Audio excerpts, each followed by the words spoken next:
흔히 이제 왕가희 감독의 스승으로 불리기도 합니다. 근데 장르적인 여러 가지 틀들을 80년대 때 홍콩 영화들은 70년대까지는 이제 쇼브라더스나 이런 데서 만들어지는 무협 영화들, 이런 컨벤션들을 가지고 오는데 이 사람은 그걸 다 깨버리기 시작을 해요. 그러니까 그대로 그 장르대로 만드는 게 홍콩 영화가 너무 지겨워. 그래서 쭉 따라가다가 나중에 아까 제가 키치적이라고 말했던 것처럼 다 여러 가지 막 버무려서 짬뽕을 막 만들어서 갑자기 도대체 뭐지? 라는 어떤 황당함 혹은 낯설게 함 이런 것들을 만들어내는 대표적인 감독이다라고 말씀을 드릴 수가 있을 것 같아요.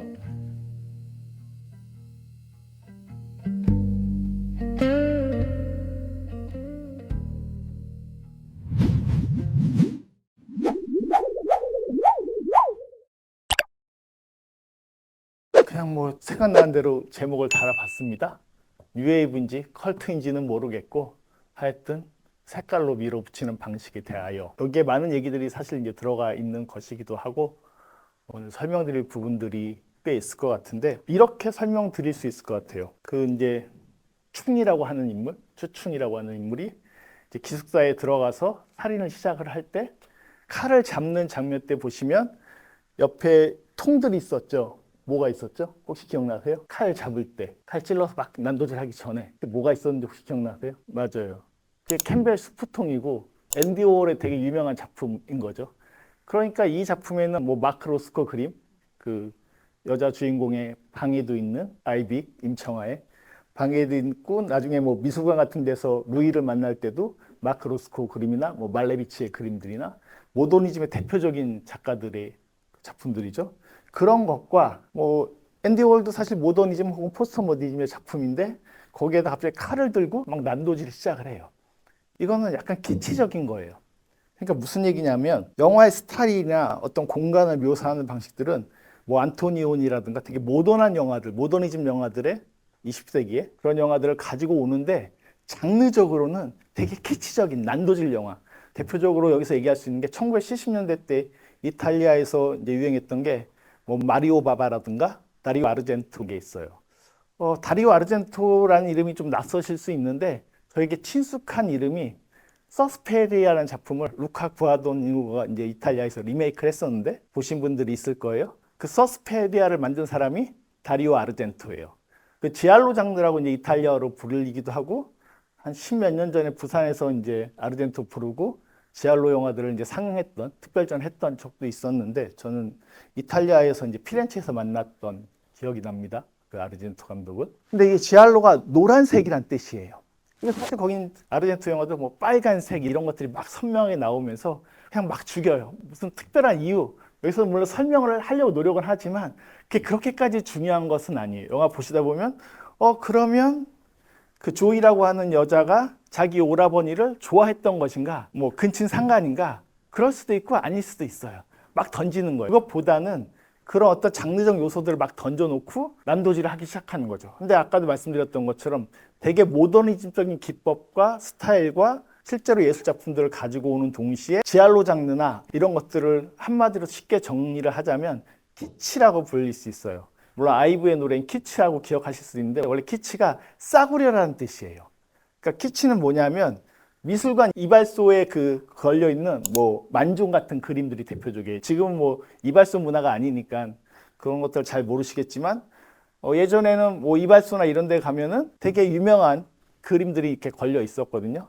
그게 사실은 그 장소에 어울리지 않는데 약간 저속한 싸구려 이런 것들을 만들어내는 키치적 요소들을 이 영화가 구현하고 있다. 그게 앞에는 되게 심리 드라마로 차분히 이렇게 따라가다가 뒤에는 키치적인 것으로 막 버무려 다음 작품에서도 탐가밍이 만든 다음 작품에서 그대로 드러나는데 그건 이따 보여드리면서 설명을 드릴게요.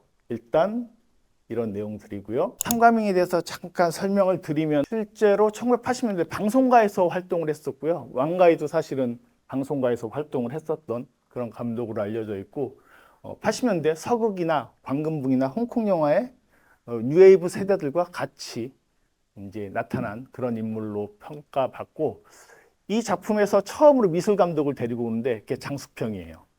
장수평이 누구냐? 왕가의 대표적 미술 감독이죠. 저 색감은 화양연화 생각하시면 돼요. 화양연화가 장수평의 작업이에요. 그래서 저런 색감, 화양연화 보시면 그 장만옥의 뒷모습 때 느린 음악과 함께 그 빨간색 그 홍콩의 60년대 그런 것들이 사실은 탐가밍으로부터 왔고 탐가밍이 왕가의 스승이기도 하고 많은 영화들의 편집을 직접 하기도 했었고 그런 친연성이 되게 강력하게 있습니다. 나중에 뒷작품들은 크리스토퍼 도일이라는 촬영 감독과 같이 하는데 뭐 그 중경사님 왕가의 대표적 작품이 중경사님에서 촬영을 핸드헬드를 했던 사람이 크리스토퍼 도일이기도 하죠. 실제로 탐가밍이 데리고 있었던 되게 주요한 키 스텝들을 왕가희 감독이 다 나중에 다 같이 함께 작업을 하게 되는 그런 연관성들이 있다라고 얘기할 수 있고 흔히 이제 왕가희 감독의 스승으로 불리기도 합니다. 근데 장르적인 여러 가지 틀들을 80년대 때 홍콩 영화들은 70년대까지는 이제 쇼브라더스나 이런 데서 만들어지는 무협 영화들 이런 컨벤션들을 가지고 오는데 이 사람은 그걸 다 깨버리기 시작을 해요. 그러니까 그대로 그 장르대로 만드는 게 홍콩 영화가 너무 지겨워. 그래서 쭉 따라가다가 나중에 아까 제가 키치적이라고 말했던 것처럼 다 여러 가지 막 버무려서 짬뽕을 막 만들어서 갑자기 도대체 뭐지? 라는 어떤 황당함 혹은 낯설게 함 이런 것들을 만들어내는 대표적인 감독이다라고 말씀을 드릴 수가 있을 것 같아요. 그래서 이 사람의 작품들의 어떤 것들을 쭉 따라가면 데뷔작이 명검이라는데 딱 무협 영화 같아요. 그래서 여기서 보면 검이 두 종류가 나와요. 차가운 검인 한검, 뜨거운 검인 열검. 근데 이 색감에 대한 이중성은 사실 오늘 보신 에사레스 보면 파란색, 빨간색 이것이 많이 대비를 이루고 있고 이제 하얀색이 또 그 사이사이에 많이 끼어 있고 이런 대비들을 통해서 가고 있는데 명검도 기존에 나왔던 홍콩의 쇼브라더스의 그런 액션 영화들, 뭐 장철의 이런 영화들과는 완전히 다르게 되게 심리적이고 되게 느린 화면들이 막 나오기 시작을 하고 그 왕가이의 이제 무협 영화가 있죠. 동사소독. 동사소독을 편집한 것도 탐가밍이에요. 그런 동사소독 보면 이게 도대체 무협 영화야? 라고 하실 수 있는 부분들도 있어요. 많이 이제 무협 영화를 보신 분들은. 근데 왕가이가 이 영화를 만들었던 것도 사실 일정하게 탐가밍과의 어떤 관련성 속에서 무협 영화들, 홍콩 무협 영화라고 소위 불렸던 이 장르들을 재해석하거나 해체해버리거나 하는 것들이 있는데 그런 것들이 역력하게 드러나는 게 데뷔작이었던 명검이다라고 할 수가 있을 것 같고 에사를 오늘 보셨으니까 일단 본 것으로 넘어가고 그 다음에 열화청춘, 장국영의 푸릇푸릇한 모습을 볼 수 있는 그런 영화 중에 하나인데 이 열화청춘 이것도 사실은 4명의 그 홍콩의 젊은 세대들이 서로 자유롭게 연애하고 뭐 남녀가 막 뒤섞이고 관계하고 뭐 그런 얘기들인데 맨 뒤에서 보면 갑자기 사무라이 검을 들고 일본 적군파에 해당되는 여성이 뜬금없이 사람들 다 걔네들 다 죽이기 시작을 해요. 보고 있으면 이건 뭐지? 아까 보셨던 기숙사에서 난도질 살인하는 것 이상으로 더 황당해요. 근데 그런 걸 하고 싶었던 거예요. 이게 81년도, 82년도 이 영화들이 서로 되게 친연성이 있는데 청춘 세대들에 대한 얘기이기도 하고 사랑에 대한 얘기이기도 하고 이런 것들을 보여주고 있는데 뒷부분에 가서는 완전히 저희가 예상하지 못했던 어떤 장르적 요소를 끌어당겨가지고 그렇게 결말을 내리다 보니까 순전히 영화를 따라가다 보면 약간 황당해져요. 이게 뭐지? 이렇게 끝내도 되는 건가 싶은데 그런 걸 해보고 싶었던 시기였었다라고 할 수 있어요. 그래서 열화청춘은 지금 뭐 플랫폼이나 뭐 유튜브 같은 데서도 렌트를 해서 유료로 보실 수 있으니까 보시면 제가 왜 이런 얘기하는지가 딱 아실 수 있을 것 같아요. 사실 영화는 뭐 제가 오늘 열심히 설명을 해보겠지만 백문이 불여일견이라고 때로는 보시는 게 확 이해가 되실 수 있는데 대표적으로 오늘 보신 영화와 더불어서 그 2명의 남녀가 막 얽히는 그런 관계들이 열화청춘에서도 또다시 반복되고 있다라고 할 수가 있고요. 최우승리는 그보다는 훨씬 더 코믹스러운 그런 영화다라고 말씀드릴 수 있는데 왕가희 감독이 각본을 맡았었어요. 이때부터 이제 서로의 되게 긴밀한 관계들이 시작이 된다라고 말씀을 드릴 수 있을 것 같고 그 다음에 아까도 말씀드렸던 살수 호전몽 왕조연이 주인공인 영화예요. 대만의 여신이라고 할 수 있는 임청아도 대만 출신이에요.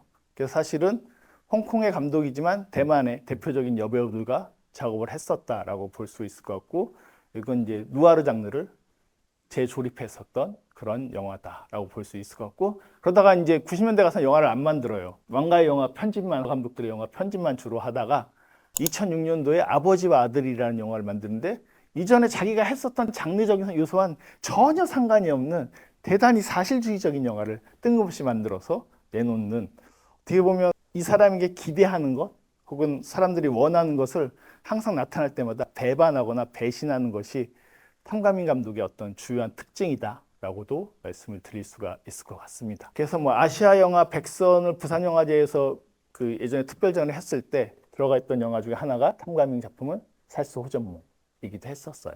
그리고 이제 편집했다고 말씀드렸잖아요. 저한테는 개인적으로 여전히 왕가 영화 중에서 전 최고라고 꼽는 건 아비정전이거든요. 장국영이 만보춤추는 이것을 편집했던 사람이 탐가밍 감독이고, 사실은 탐가밍과 아비정전의 어떤 되게 느린 듯한 화면과 이런 테이크들은 오늘 보신 애살에서도 꽤 서로 맞는 연관성이 있게 느껴져요. 공간을 되게 넓게 잡거나, 아까 열하청춘 같은 경우도 장국영이 주인공인 영화라고 아까 말씀드렸잖아요. 그런 식으로 배우들도 서로 교차하거나 서로 연동하고 있다라고 말씀을 또 드릴 수가 있습니다. 그래서 되게 느리게 교차 편집하는 것의 아비정전의 모습들은 오늘 보신 애살하고도 꽤나 많이 상관성을 갖는다라고 말씀을 드렸고요. 동사서도 리덕스하고 그다음에 누아르 작품의 대표적인 두기공 감독의 흑사에도 역시 탐가민 감독의 편집 작품이기도 합니다. 네, 캐릭터 혹은 이제 배우의 강비도 루이 역의 진상님이고요. 아이비 역의 임청아, 그리고 장국주라는 배우가 충청 조이의 그 오빠 역할을 맡고 있는데, 여기엔 좀 복잡한 사연들이 있습니다. 관계도 이렇고, 사실은 임청아는 엄청 이쁘죠. 놀랍죠. 저희 여러분들이 보신 뭐 동방불택배의 임청아나 중경삼림에서 일부러 그래서 이제 선글라스 끼고 얼굴 안 보여준 거거든요. 그건 의도였었어요.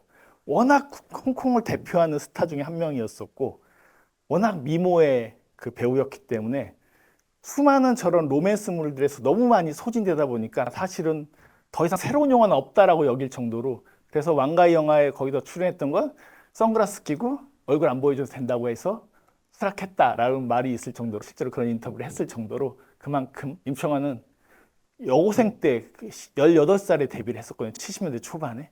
그때부터 이미 난리가 났었어요. 거의 1년에 70년대 보면 하루 1년마다 10편 정도의 영화들 찍는데 대부분 청춘 멜로물 아니면 무협물 아니면, 그때 두 주류 장르가 홍콩이나 대만이나 이런 데서 다 그런 것들이 주요 장르였기 때문에 그 영화들을 거의 다 섭렵했었던 그런 인물이기도 했었어요.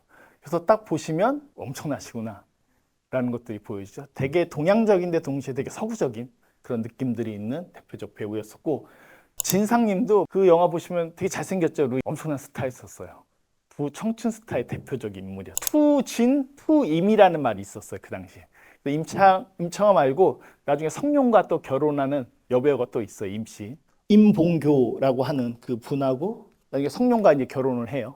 그랬을 정도로 대스타였던 두 임씨가 있고, 진상님이 있고, 또 누가 있냐면요.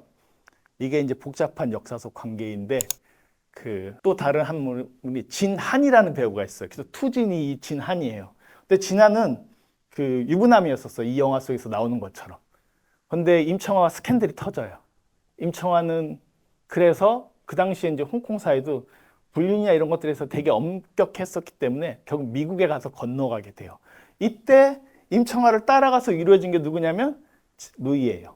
실제로. 진상님이 연인 관계를 발전하고 나중에 약혼까지 하게 돼요. 탐가민 감독이 두 사람을 캐스팅했을 때 약간 화제가 됐어요. 왜? 실제로 저런 관계 속에서 실제 연인이 된 저 사람들을 저런 인물들로 캐스팅을 한다고? 라고 하는 것들이 화제가 됐을 정도로 사실은 여기에는 뒷이야기가 좀 있다. 물론 제가 그 배우 파파라치는 아니기 때문에 제가 알고 있는 수준이 뭐 엄청나게 깊게까지는 아니지만 이거는 뭐 워낙 유명했던 사건이었었어요. 그래서 실제로 진한과 그 다음에 좀 전에 그 진상님과 그리고 임청아가 같이 출연했던 삼각관계의 영화들도 꽤 많이 있어요. 그 전에 대만이나 홍콩에서 제작됐던 영화들 중에서. 그래서 워낙 세간의 중심이었었고, 그 중에 실제로 유부남이었던 진한과 스캔들이 일어나자 이런 부분들이 문제가 됐었다라고 하면서 이런 사연들이 이 영화에 어느 정도 100% 의도했다고 볼 수는 없지만 칙하고 만든 측면은 충분히 있는 영화다라고는 분명히 말씀을 드릴 수가 있습니다. 그렇게만 봐도 이제 영화는 당시에 대중들이 보는 거니까요. 쉽게 말하자면 그 관점에서 보면 그들은 보면서 되게 재밌어 할 만한 구도들이 있는 거죠. 영화 자체의 완성도나 어떤 매력적인 부분과 달리 당대 최고의 스타들인 진상님과 임청아와 또 그 전에 있었던 스캔들의 사건의 인물을 대신하는 충이라고 하는 인물의 어떤 위치와 이런 것들이 막 있으니까 그것을 자유롭게 해석할 수 있는 여지들이 80년대 관객들에게는, 중화권 관객들에게는 되게 크게 있었던 그런 영화다라고 보신다면, 이게 우리는 보면서 약간 이제 공부하는 입장으로 보시는 거 아닙니까? 전주영화제 또 특징이기도 하고, 보면서 저게 도대체 뭔 말이지? 라고 하면서 이제 팔짱 끼고 이제 보게 되는 거에 반해서, 사실 당대 사람들은, 홍콩 사람들은, 중국 사람들은 훨씬 좀 뜨겁게 반응할 수 있는 여지가 있었다라고 생각해 보시면 좀 다른 각도에서 이 영화를 좀 느끼실 수도 있겠다. 좀 가져와 봤습니다. 그리고 초반에 이제 경요라고 해서요. 저 어렸을 때 보면 경요 소설들이 그렇게 많이 번역돼 있었거든요. 거기에 창외라는 작품. 이 얘기도 되게 웃겨요. 여고생인 임청아 그 당시 18살이었었는데 그 유부남 교사를 좋아하는 얘기예요. 그래서 저것도 되게 센세이셔널 사건을 바탕으로 경효가 썼던 소설이고, 저런 역할들을 또 하다 보니까 사람들이 쉽게 이 불륜 사건에 대해서 좀 반응을 했었던 그런 요소들도 있었다.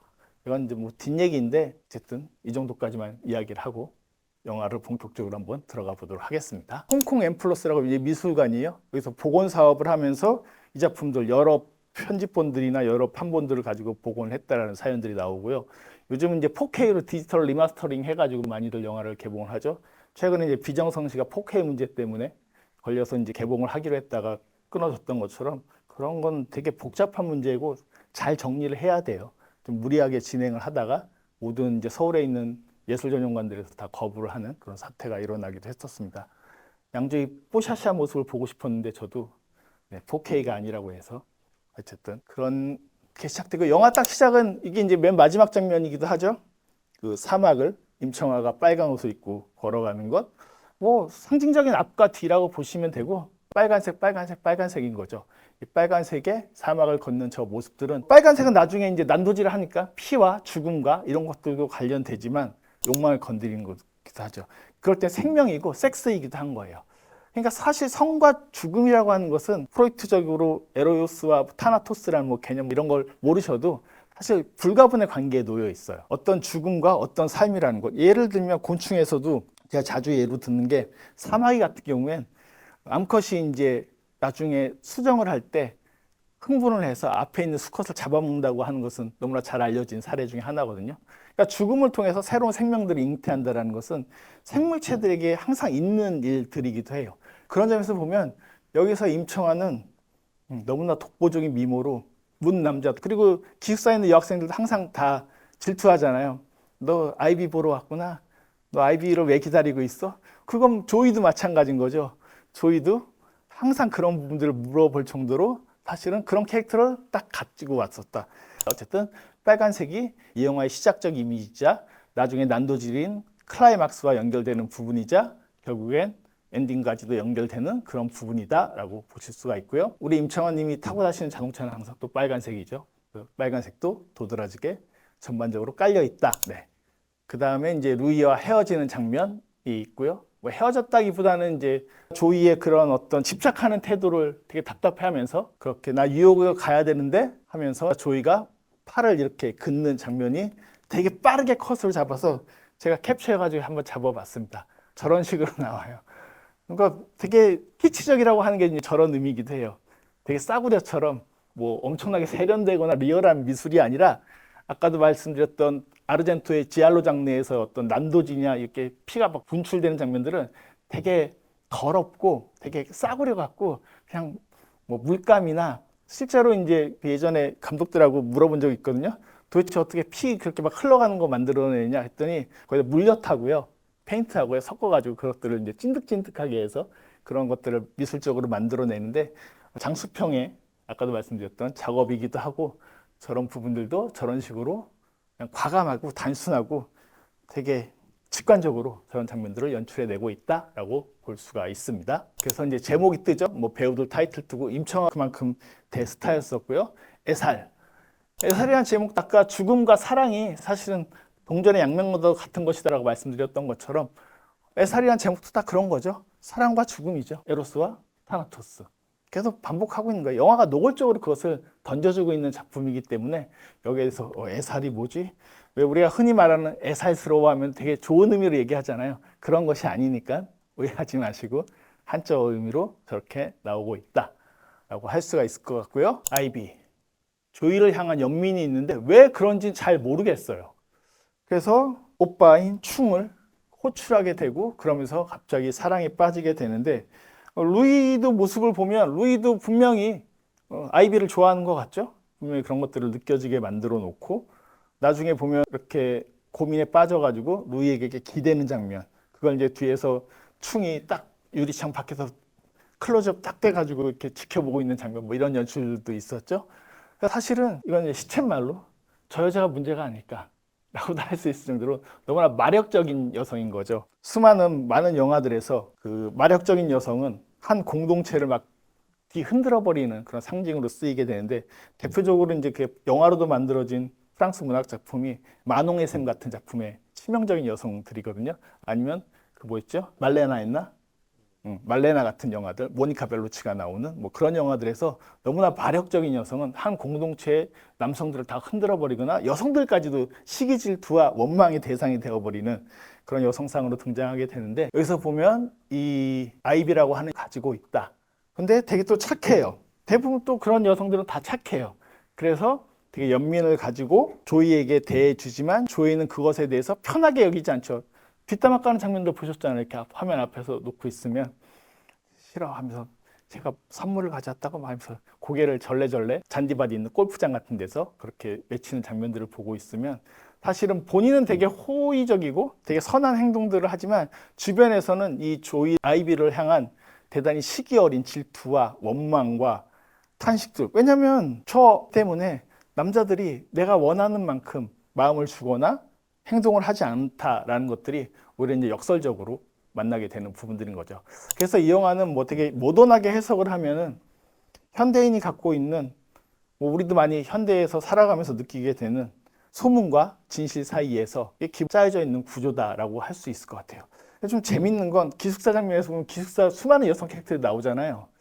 캐릭터들이 잡힐 듯 마듯한데 잘 안 잡혀요. 생각보다 쏙쏙쏙 지나가요. 그냥 열심히 먹는 분만 알겠어요. 그래서 초반에 조이 씻으러 간다고 했을 때 냉장고에서 꺼내 먹다가 갑자기 이제 조이가 또 자살을 해서 자살 시도해서 뭐 달려가게 될 때 그 먹는 분 나중에도 또 먹게 되고 먹는데 그 안에서 유리가 있다고 그 샐러드에 그것도 무슨 말인지 그 유리 안에 그 샐러드 안에 유리가 있었을까? 어쨌든 뭔지 모르겠지만 되게 탐욕스러운 인물인 거죠. 그런 어떤 인물, 욕망과 관련된 인물의 어떤 전형으로서 충분히 이제 보여주게는 만들어주는데 다른 인물들이 다 뭐 그레이스 같이 이제 같이 방을 쓰는 조이를 그 다음에 오는 그레이스 같은 인물들도 어떤 성격인지 루이를 좋아하죠. 그래서 말을 걸고 양말을 갑자기 신죠. 저 양말이 시쳇말로 섹시한가? 그렇게 생각해서 그런가? 그것도 되게 좀 재밌게 보였던 그런 또 장면이기도 해요. 바로 루이가 가버리니까 또 양말을 갑자기 벗어버리는 타이즈를 뭐 그런 장면들도 아마 눈에 들어오셨을 것 같아요. 그런 사소한 행동들이 어떤 의도들은 있는데 아주 정교하게 이게 잡혀지거나 확 읽혀지지는 않아요. 그런 아쉬움들이 분명히 있는 영화예요. 그보다는 뒤에 만든 그 열화청춘 같은 게가 훨씬 더 장구경을 중심으로 얽히는 인물들의 욕망들이 더 잘 드러나요. 왜 그렇게도 하냐면 이건 이제 약간 다른 버전의 얘기인데 1980년대, 90년대 뭐 왕가이의 그 동사소속까지도 많이 얘기하는 게 홍콩 반환에 대한 얘기들을 많이 해요. 특히 멜로드라마 구조 속에서 이 영화들을 해석하는 방식이 영국과의 어떤 역사적 전쟁 속에서 홍콩을 결국 반환해 잠깐 이제 임대를 받은 거잖아요, 영국이. 사실은 홍콩 반환 시기라는 게 뭐 암묵적으로 정해지고 한 90년쯤 이렇게 빌려주기로 했지만 정확하게는 뭔가 없었어요. 근데 이게 80년대 초반에 들어서면서 무슨 일이 벌어지냐면 영국이 많은 이제 홍콩의 지역들 것들을 이제 다 점령하고 있다 보니까 이게 그 얘기가 슬슬 스며스며 막 흘러나오기 시작을 하는 거예요. 그래서 불안해요. 그러니까 그때 그 영국의 그 지도자가 누구냐면 대처였거든요. 이 철의 여인이 등소평, 그때 중국의 그 대표자는 등소평이었거든요. 그래서 덩샤오핑이라고도 불리는 등소평을 만나러 와요. 그게 82년도 9월의 일이었어요. 그러면서 그때 등소평이 되게 유명한 말을 해요. 주권은 거래의 대상이 아니다. 논쟁의 대상이 아니다라고 하면서 반환이 그때 갑자기 결정돼 버리는 거예요. 97년도에 하기로. 그 전까지는 뭐 그래? 아니야? 뭐 약간 긴가민가 하면서 그냥 그래도 뭐 굳이 반환하겠어. 이 경제적 이익이 얼마나 중국한테도 반환이 결정돼 버리면서 82년도가 지나버리면서 확 변해버려요. 그래서 아까 말씀드렸던 열화청춘에서는 그 불황이 더 크게 드러나요. 근데 이 영화는 그런 영화는 아니에요. 왜냐하면 샌프란시스코라고 하는 훨씬 더 이방에 위치해 있고 여기에 유학생들이 어떤 부르주아들의 어떤 한적한 삶에 더 포커스 온됐기 때문에 이 영화를 홍콩 반환의 어떤 메타포로서 읽는 건 별로 그렇게 유용하진 않겠다. 근데 이 시기 때 이미 이런 것들은 사회적으로 알고는 있었고, 이 청춘 세대의 불안이라고 하는 것은 왕가의 첫 장편도 저기였거든요. 열혈남아였었거든요. 그것도 사실은 청춘 세대의 방황과 불안들이었었어요. 그게 바로 두 번째 작품이 제가 너무나 좋아한다고 하는 아비정전으로 이어지거든요. 그래서 장국영이 엄마한테 갖고 있는 어떤 그 불만과 이런 것들도 사실은 세대가 달라지면서 생겨버리는 반항과 청춘이 어디서 안착할 수 없다는 것에 대한 불안이에요. 그래서 그 장국영이 계속 내레이션을 읊잖아요. 발 없는 새가 있는데 뭐 천리를 나르고 어쩌고 저쩌고 하는 그 얘기는 사실 안착할 데가 없다는 거예요. 이 홍콩의 젊은 세대들한테는 더 이상 거주할 데가 없는 이 시절이 왔다라는 뜻이 되는 것이고, 그것들이 전반적으로 80년대 중반부터 90년대 중반까지 영화들이 대부분 다 그런 메타포가 깔릴 수밖에 없어요. 이건 뭐 심지어 그 누아르 영화에서도 그런 어떤 조직들이 더 이상 중국이 들어오면 그 전에 있었던 뭐 사마패가 됐든 수많은 마피아들이 그 전처럼 살 수 있어? 이런 것들에 대한 어떤 자본주의가 밀려오는 것과 더불어서 그런 불안들이 사실은 깔려 있다라고 할 수 있는데, 이 영화는 그 정도는 아니지만 탐가밍의 이 시기의 영화들의 아까 열화청춘 말씀드렸던 것처럼 그런 영화들의 이런 부분들이 있다. 불안이라고 하는 것, 그리고 마력이라고 하는 것, 타인과의 관계라고 하는 것들이 크던 작던 이 범주 속에서 있다라고 말씀을 드릴 수가 있습니다. 그래서 불안한 조이 때문에 결국엔 오빠를 충을 부르게 되고, 픽업 장면들인데 역시 빨간 자동차를 타고 가고, 이때 쑥 지나갈 때 저렇게 가방이 딱 남겨져 있는데 저게 뭐지 했더니 보니까 나중에 이 사람이 충이 들고 있는 가방이었었어요. 저걸 왜 저런 식으로 연출했을까? 사실 잘 모르겠어요. 열심히 들여다봤는데도 저걸 굳이 가방을 한번 보여준 다음에 나중에 가방을 들고 나타나는 것, 그럼 저 가방의 부재하는 위치라고 하는 것들이 약간 공포스러운, 이 영화에 약간 스릴러스러운 요소들도 있으니까요. 그런 걸 드러내기 위함인가? 사실 알겠는 건 그 공항에 그 배기지 클레임, 그 짐 찾는 곳에서 이렇게 그 들어갔을 때 이 임청아를 보여줄 때 보면 이 공안의 황량한 넓은 공간들 속에 되게 소외되어 있는 임청아의 모습을 보여주는 그 공간감은 되게 중요하게 드러나요. 이 영화에서 많은 부분들은 거대한 자연 속에 있던 아니면 도시 속에 있던 어떤 공간 속에 있을 때 이 인물들을 그것을 꽉 채우는 느낌으로 주지 않고 대부분 되게 소외되어 있거나 되게 작거나 왜소하거나 이런 느낌으로 주게 되는데, 이런 느낌들은 임청아의 또 다른 작품이라고 할 수 있는 아까도 말씀드렸던 왕가이의 그 중경탐림에서 그 원래 인도 애들이 이제 그 마약 같이 거래를 하기로 했는데 사라져가지고 공항에서 점프 커트로 막 연결되는 되게 유명한 장면들이 있죠. 그런 그 정서하고 되게 또 유사하게 보여진다라고 할 수 있을 정도로 그런 것들이 탐감인가 왕가이를 또 연결해주고 있다라고도 말씀을 드릴 수가 있을 것 같습니다. 그래서 공항 픽업 장면도 좀 눈에 들어왔고요. 그 다음에 튀어 나왔다가 저렇게 미디엄 샷으로 조이를 보여주고 무릎에 앉고 카메라를 만지고 있고, 그러자 이제 뒷담화를 까고 있는데 그 아이비가 다가와서 또 얘기를 하고 뒤에 오라버니가 있다라고 하면서 오빠한테 달려가는 조이를 보여주는 일련의 장면들. 여기서 보면 클로즈업과 이렇게 풀샷과 이런 공간들 속에서 인물들의 옷의 색감들, 파란색, 빨간색, 하얀색, 이게 뭔 색이지? 파란 바지니까 파란 바지라고 할까요? 사실은 파란 바지, 파란 옷들이 뭐 이런 것들을 가지고 저 캐릭터를 보여주는 거예요. 그 마크 로스코 이제 그림 장면도 좀 이따 설명을 드릴 텐데, 마크 로스코는 거의 벽면화를 색감 몇 개로는 다 칠하는 되게 유명한 사람이죠. 그리고 한국에도 전시회가 대규모로 몇 년 전에 열렸었죠. 몇 년 전이 이제 거의 10년 가까이 되는 것 같아요.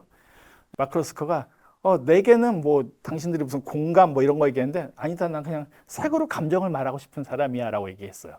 이 영화를 다르게 볼 수 있는 방법은 색으로 하는 그 감정에 대한 전달이라고 하는 요소를 따라가서 읽을 수 있다. 하지만 되게 정교하냐? 그렇진 않아요. 하지만 각각의 어떤 씬마다 혹은 시퀀스마다 그 색감들을 부여해서 인물들이 계속 변화되고 뭔가 달라지고 어떤 것들이 감정들이 좀 비틀어지고 하는 것들을 최대한 전달하려고 했다라는 것들은 충분히 확인할 수 있고, 이 장면에서도 그런 전체 공간 풀로 잡았을 때, 미디엄으로 잡았을 때 이런 것들의 변화들을 다층적으로 느낄 수 있는 장면이어서 가지고 와 봤다라고 말씀을 드릴 수가 있습니다.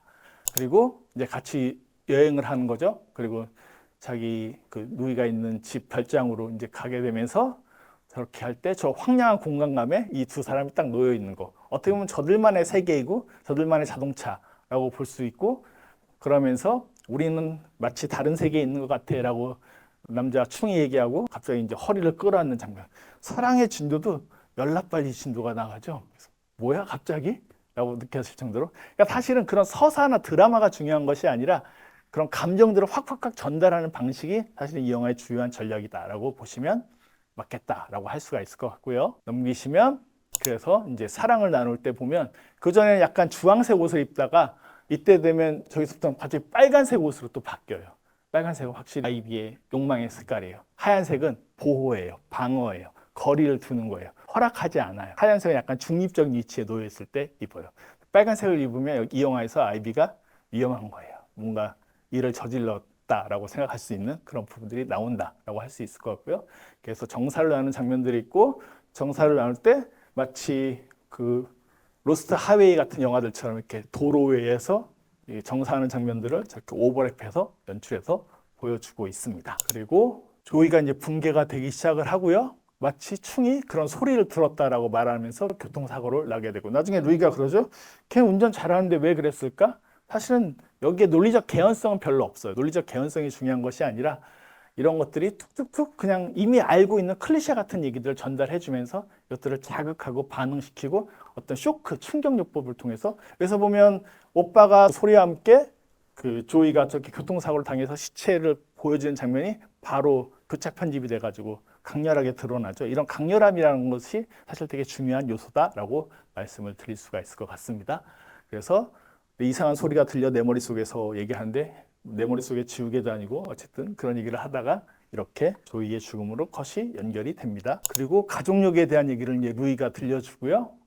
그래서 조이를 돌봤던 의사가 조이는 그게 의사인지 아닌지도 몰랐지만 가족력이 있어서 그 충을 보려고 했지만 충이 끝내 거부하는 그런 모습으로 보여주고요. 유전적 어떤 요소, 가족력이 무엇인지는 사실은 몰라요. 영화에서 설명이 안 되고 있어요. 안 중요해요. 그러니까 그런데 너무 딱 걸려들어서 가족력이 뭐지? 이게 되게 중요한 요소이고 어떤 DNA적으로 뭐가 있는 거 아니야? 뭐 있을 수도 있고 설명해 볼 수도 있겠지만 사실 그게 중요한 그런 장르적 요소들을 그냥 잔뜩 끌어오는 거예요. 이런 장르들에선 아까도 말씀드렸던 지알로 장르가 노란색이라고 했고 실제로 이탈리아에서 나오는 펄프 픽션들이에요. 싸구려 소설들 이런 것들에서 연유된 것처럼 그런데 그 막장 드라마나 아침 드라마 보시면 갑자기 제가 내 딸이라니 바뀌거나 아니면 점 하나 찍어가지고 복수할 거야라고 바꿀 때 그때 무슨 개연성이 있습니까? 없죠. 장르적 클리셰예요. 그런 거라고 생각하시면 돼요. 그래서 이걸 너무 크게 고민하실 필요는 없다. 근데 그런 것들을 좀 더 세련되게 혹은 좀 더 흥미롭게 쓰려고 되게 노력을 하고 있는 영화다라고 말씀을 드릴 수가 있을 것 같고요. 네. 이제 죽음 이후에 조이의 죽음 이후에 이제 사건이 본격화되기 시작을 하는 거죠. 그러면서 장례식 이제 쿨한 파란색이고 갑자기 그 저 장례관 안의 저 모습들을 보여주고요. 그 다음에 이제 마크 로스코 그림이라고 할 수 있는 그림 앞에서 저렇게 놓여 있고 나중에 보면 방에도 아이비의 방에도 저 로스코의 실제 포스터 거기 딱 마크 로스코 이름도 쓰여 있어요. 그것들을 계속 보여주면서 왔다 갔다 하게 되고요. 이런 건 칸딘스키나 몬드리안 실제로 뭐 말레비치 포함해 가지고 여러 인터뷰에서 그런 어떤 미니멀한 모던한 어떤 회화들의 그런 공간감들을 최대한 끌어내려고 노력을 했었다라고 그렇게 인터뷰는 했었습니다. 팀가맹이 그런 장면들이 나오고요. 그리고 이 남자의 이제 장례식 때문에 거짓말이 드러나죠. 결혼했었다. 딱 뭐 사진 한 장 나오잖아요. 결혼 사진이 나오게 되면서 갑자기 파국을 맞이하는데 그럼 바로 물어봐야 될 텐데 그때부터 열나 시간을 끌어요. 영화가. 제일 텐션이 떨어지는 부분이 그 부분이 돼요. 그래서 그러면 유부남이면 괜찮은 거야? 안 돼야 되는 거 아니야? 라고 해서 특별하게 윤리적 판단을 되게 강력하게 하거나 하지 않아요. 이 아이비가. 그러면서 계속 기다리고 뭔가 답답해하고 뭐 이런 것들을 보여주는 장면들이 있고요. 그건 이제 떠나기 전에 그 해변가에서 보여줬던 장면이고 혼자 이제 이렇게 기다리면서 있을 때 이건 그 아르토라고 하는 프랑스의 유명한 그 작가예요. 잔혹극이란 무엇인가로 되게 알려진. 그러니까 이 영화를 또 다르게 해석하면 잔혹극이에요. 잔혹극이라는 아르토의 잔혹극도 꽤나 좀 장르화되고 희화화되어 있는 측면들이 있긴 있는데 그런 것들의 어떤 힌트들을 이런 책, 어떤 회화적 이미지 뭐 이런 것들을 통해서 보여주고 있다. 그래서 아르토의 잔혹극이란 무엇인가는 한국에도 번역이 되어 있는데 그것까지 설명하려면 좀 이제 시간이 걸릴 것 같아서 그냥 아르토다라고 일단 넘어갈게요. 그리고 이제 기숙사에서 밥 먹으면서 또 뒷담화들 까고 있으면서 그때 보여지는 이 카메라가 움직이면서 보여지는 기이한 어떤 뒷담화의 장면들 같은 것들. 그래서 이 여성들이 왜 저렇게까지 갑자기 나쁘게 묘사가 될까 놀랐는데 다 죽이려고 그랬던 거죠. 뭐 그런 어떤 장르적인 설정 같은 것들을 보여줬던 그런 순간들이라고 말씀을 드릴 수 있을 것 같고요. 넘기셔서 보시면 유학생이라고 하는 거, 아까 왜 샌프란시스코냐라고 말씀드렸을 때 사실은 고립된 세계, 어떤 한정된 세계, 이 안에서 홍콩을 왔다 갔다 하고 거기서 결국 아내와 가족을 살해하고 뭐 돌아온 인물로 설정이 되어 있는데, 그런 고립감이라고 하는 것들. 근데 좀 정확하게 설득은 안 되죠. 거기에 그럼 기숙사가 중국인들만을 위한 기숙사가 있다는 말인가? 그리고 저렇게까지 커뮤니티가 강력하게 표현되어 있다는 말인가? 저기는 도대체 어느 대학이란 말인가? 뭐 이런 것들에 대한 세부 묘사는 없거나 기본적인 설정도 좀 잘 안 돼 있어요. 그냥 그건 던져져 있는 거예요. 어떤 장르적 요소로서. 그렇다고 보시는 게 더 좋고, 단절감이라고 하는 것들이 이 공간들에서 제일 큰 것이기도 하고, 그렇죠. 외국에 꽤 오래 나가 있으면 아무래도 고립감을 느끼죠. 제가 느꼈던 어떤 고립감의 한 예로서는 한국어를 한 달 가까이 안 쓴 적이 있었어요. 출장을 길게 가야 돼서. 그러다 보니까 나중에는 김치가 그리운 게 아니라 한국어가 그리워지더라고요. 약간 한국어가 고프다고 할까? 어디 가서 좀 떠도 혼자 말하면 미친 거잖아요. 어떻게 보면 충도, 그래서 외로운 것은 아닐까? 뭐 그렇게도 농담 반 진담 반으로 말씀을 드릴 수가 있을 것 같습니다. 이제 위기, 이성의 상실과 폭력의 서막 부분을 보시면, 그때 보면 집에 아내랑 있을 때 이웃집 아이를 맡기게 되는데 그 아이의 얼굴에 막 색깔을 막 칠하는 장면들, 그것도 파란색으로 칠하는 장면들, 충입니다. 충의 모습 같은 것들도 보이게 되고요. 부착을 하게 되는데, 여기서 연결이 조이의 죽음 이후에 조이의 어떤 영향력 혹은 조이의 어떤 상태들을 이입받은 것처럼 막 설정이 또 되어 있기도 해요. 그게 가족력이라면 가족력일 수도 있지만, 사실은 이런 장르들에서는 누구의 죽음이 계속 트리거, 일종의 뇌관을 건드려 가지고 그 캐릭터가 계속 그것을 이어가면서 그 폭력성을 발휘하는 인물이다. 그래서 조이가 발휘하는 폭력성이라고 해봤자 자해의 수준에 그쳤는데, 오빠인 충이 그것을 이어받았을 때는 타인을 해하는 것으로 바뀌는 거죠. 양상이 자해냐 그 타인을 살해하느냐, 사실은 다른 거 아닙니까? 라고 할 수 있지만 폭력성의 측면에서는 거의 비슷한 거예요. 내 살을 긋나 타인의 살을 긋나 라는 것의 어떤 양상의 차이인 거지, 기본적인 폭력성이라는 측면에서는 유사성을 가지고 있거든요. 그렇게 남성성, 여성성으로 좀 전이가 돼서 드러난다라고 이해해서도 흥미롭지 않을까 싶은 생각이 들고요. 그래서 이제 이때는 보면 또 빨간색을 입고 계시죠. 그리고 전화를 받았는데 충이라고 했는데 전화해서 또 아무도 응답이 없는 그런 어떤 엄습하는 얘기. 이 과정이 충의 뉴스 소식을 보게 되고 신문의 기사를 보게 되고 그것에 대한 반응을 하는 과정들이 꽤 오래 지체됐어요. 그건 어떻게 보면 기숙사에서 난도질하기 위한 어떤 예비, 전조, 기다림, 조금 더 지루하게 만드는 방식 중에 하나라고도 볼 수가 있을 것 같습니다. 왜냐하면 탐감이 편집을 못할 리가 없거든요. 기본적으로 되게 잘하는 사람이어서 그런 것들을 좀 의도한 것이라고 볼 수가 있겠다라고 생각도 들고요. 지금도 그 말레이시아인가 어디서 영화 학교에서 지금 교수님을 계속 학생들을 가르치고 있어서 저는 오실 거라고 생각을 했는데 오시진 않아가지고, 오셨으면 더 직접적으로 여러 가지를 여쭤봤을 것 같아요. 어쨌든 루이랑 같이 끌어안고 그것을 지켜보는 걸 보여주면서 충이 이제는 어디에서나 다 응시하고 있고 바라보고 있고 지켜보고 있다라는 것들이 드러나게 되는 순간들이고요. 저 클로즈업 딱 등장할 때 확 놀라셨죠? 놀래키고 싶은 거예요. 쉽게 말하자면. 충이 데리고 다니면서 이제 청원을 막 하게 될 때 롤러스케이트장인데 저 안에서 막 밴드 부르는 건 저게 저런 게 있었나 싶을 정도로 약간 이색적이어서 가지고 와봤고요. 결국에는 거부하면서 걸어가는 아이비의 모습을 보시게 됩니다. 그리고 뒤로 넘어가면 공간, 밀실의 붕괴 장면들이 이제 보여지게 되고요. 이건 뭐 워낙 많이 나오기도 했어서 뭐 진짜 기기묘묘하게 목도 긋고요. 옷을 덮어서 찌르기도 하고요. 수많은 저 짧은 순간에 일어날 수 있는 그 난도질 장면들을 다 보여주는 거죠. 그래서 그런 슬래셔 장면들. 아까 지알로 장르가 이제 미국으로 건너갔을 때 그 바뀌는 장르화가 슬래셔 무비예요. 소위 난도질 영화라고 불리는 뭐 텍사스 전기톱 살인마 뭐 이런 장르로 전환이 되기 시작을 하는 거예요. 여기서 중요한 건 핏빛이에요. 핏으로, 선홍빛으로 이 세계를 얼룩지게 만들어 주는 것, 이런 것들을 보여주고 있다라고 말씀을 드릴 수 있을 것 같고요. 그래서 핏빛 학살 장면들이 계속 펼쳐지게 되고요. 그리고 뭐 죽일 때도 뭐 갑자기 뒤에 컷들 확 바뀌면 갑자기 앞에 있거나 이런 공간감도 막 파괴하고 있죠. 대단히 점프 컷들이 많이 돼 있어서 사실은 이런 부분들도 되게 적극적으로 되어 있다라고 볼 수가 있을 것 같습니다. 그래서 색깔별로 이렇게도 볼 수 있는데 퍼센테이지 좀 디테일하게 좀 틀릴 수는 있는데 이런 것들이 여러분께서 주로 본 이 영화의 미장센적 색깔이고 이 색깔을 통해서 영화가 말을 하고 있다라고까지만 설명을 드리도록 하겠습니다. 그래서 죽음, 스스로 이제 찌르는 거죠. 파멸의 끝은 아까도 말했듯 그 조이도 자기 팔목을 긋고 자기가 결국 자해하는 인물이었잖아요. 결국 충이 좀 다른 인물처럼 보일 수는 있었겠지만 궁극적으로는 동의를 했던 거죠. 결국엔 이 세계를 멈추기 위해선 자기가 자기를 파괴할 수밖에 없는 거죠. 그렇게 자기 파괴로 끝을 머물게 됩니다. 한편으로는 아이비를 죽일 수는 없었던 거죠. 너무나 집착하고 사랑하는 대상이기 때문에 그 앞에서만큼은 가해하는 것이 아니라 자해를 선택할 수밖에 없었다라고도 볼 수가 있을 것 같습니다.